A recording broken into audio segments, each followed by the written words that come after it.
சாந்திக்குள்ள ஜீவிதம் 1ஆம் பாகம் 7ஆம் பகுதி. மனித படைப்பு.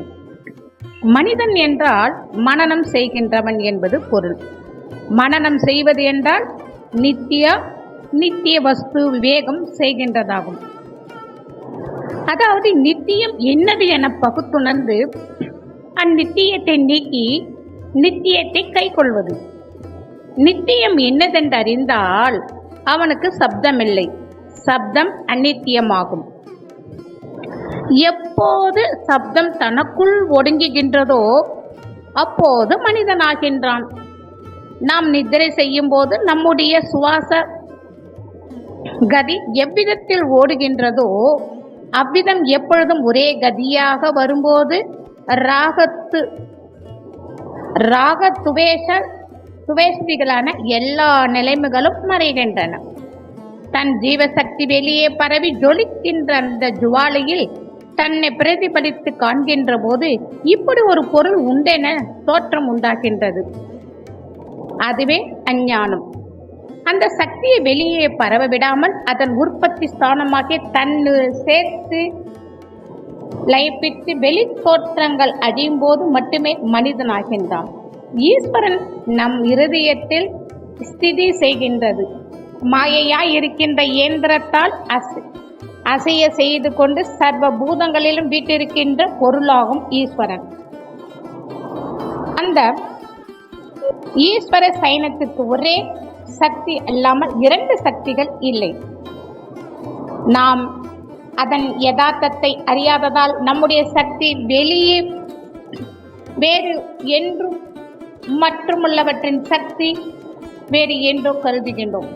எப்பொழுது பின்ன கதியாக வெளியே போய்கொண்டிருக்கின்ற தனது சக்தியை ஒரே வழியில் ஏக கதியாக நடத்தி தன் உற்பத்தி ஸ்தானமான புருவ மத்தியில் லயிக்கப்படுகின்றதோ அப்பொழுது 2 சக்திகளோ பல சக்திகளோ இல்லை என்றும் அது ஒரே சக்தி என்றும் அது தனது சக்தி தான் என்று அறிந்து மானாபிமான அகன்று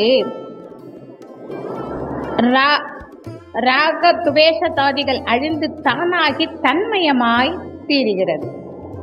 இயற்கையில் காணப்படுகின்ற திருஷ்டி வேற்றுமைகள் எல்லாம் ஜீவன் வசிக்கின்ற வீடுகளின் வேற்றுமைகளை அல்லாமல் ஜீவனுடைய வேற்றுமைகள் அல்ல. எவ்விதம் என்றால் நாம் பலவிதங்களிலும் வீடுகள் உண்டாக்கி அவற்றில் வசிக்கும் பிரகாரம் ஆகும். அவற்றில் வசிப்போரெல்லாம் ஜனங்கள் என்பது போல எல்லா ஜடத்திலும் வசிக்கின்ற ஆத்மா ஒன்றே. வசிக்கும் வீடுகளே அதாவது ஜடங்களே பலவிதம். உலகில் காண்கின்ற ஸ்திரீ புருஷ வேற்றுமை இல்லாததாகும். எப்போது ஜீவன் ஜடமாயிருக்கின்ற புறமான வீட்டில் அடங்கி வெளியே சலிக்காமல் வருகின்றதோ அப்போது புருஷன் ஆகிறான். அப்புருஷனே சிவன். ஜீவனான புருஷன் தன் வீட்டிற்குள் சக்தியாக ஜலிக்கின்ற போது புருஷ பிரகிருதி ஆகின்றது, அதாவது சக்தி ரூபிணியாகிறது. அதுவே சிவசக்தி. நாம் இப்போது உள்ளேயும் வெளியேயும் இல்லாமல் இருப்பதனால் நபுசகம் ஆகின்றோம். அதாவது ஆணும் பெண்ணும் அல்லாத நான் என்னும் அகங்காரமாயிருக்கின்ற அலி.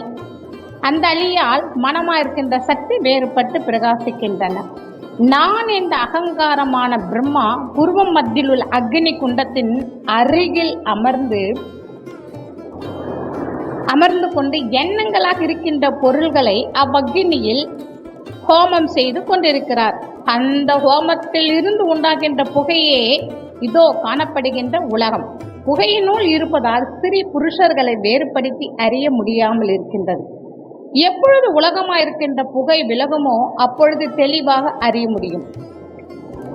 சோமித்த பொருட்கள் எரிந்தால் உலகமாயிருக்கின்ற புகை நீங்கி நபுசகமான அகங்காரம் விட்டு எல்லாம் அறிந்து புருஷனாகும். அதாவது பிராணாயாமம் செய்து புருவ மத்தியில் இருக்கிற சுழிமுனையான அக்னி தேத்திரத்தில் மனத்தையும் திருஷ்டையும் நிலைநிறுத்தி ஊதும்போது பிரகாசிக்கும். அவ்விதம் தனது ஜீவசக்தி பிரகாசித்து அகங்காரம் அகன்று எல்லாம் தெரிந்து புருஷனாகும். புருஷன் புறமான வீட்டிற்குள் சுக்லத்தை போஷிப்பதே கர்ப்பம். அது எவ்விதமெனில் வீட்டிற்குள் சுக்கிலத்தை நிறுத்துவதாகும். அதாவது வெளியே விடாமல் பத்திரமா அபிவிருத்தி பண்ணுவது. அந்த சுக்கிலத்து தான் திருஷ்டி. அந்த திருஷ்டியே ரூபம். அந்த ரூபம் எண்ணத்தால் ஆவதாகும். அதாவது எண்ணமே ரூபம். அந்த எண்ணம் சுக்கிலத்தில் பிரதிபலிக்கும் போது அந்நிலைக்கேற்ப ரூபம் அமைகிறது. சுக்கிலமே ரசம் எனவும் சொல்லப்படுகிறது. அந்த சுக்கிலத்தை ஊதி காட்டி நிறுத்தும் பொழுது மணியாகிறது. அதற்கு தான் ரசமணி என கூறுவது. அவ்விதம் சுக்கிலத்தை ஊதி கட்டி நிறுத்துவதற்கே ரசவாதம் என சொல்வது. ரசம் சுக்கிலம், வாதம் வாய்வு. சுக்கிலத்தை வாய்வினால் ஊதி கட்டி மணியாகும். மணியாகும் பொழுது ஞானம் உண்டாகிறது. ஜீவசக்தி வெளிரூபமாய் வெளியே போய் அழிகின்றதை அவ்விதம் அழிய விடாமல் தமக்குள்ளே சதா மேலும் கீழுமாய் ஊதி சுக்கிலத்தை கட்டி நிறுத்தும் பொழுதுதான் நாம் ஜென்ம சபால்யம், அதாவது பிறவி பெரும்பயன் அடைகிறோம். திருச்சிற்றம்பலம்.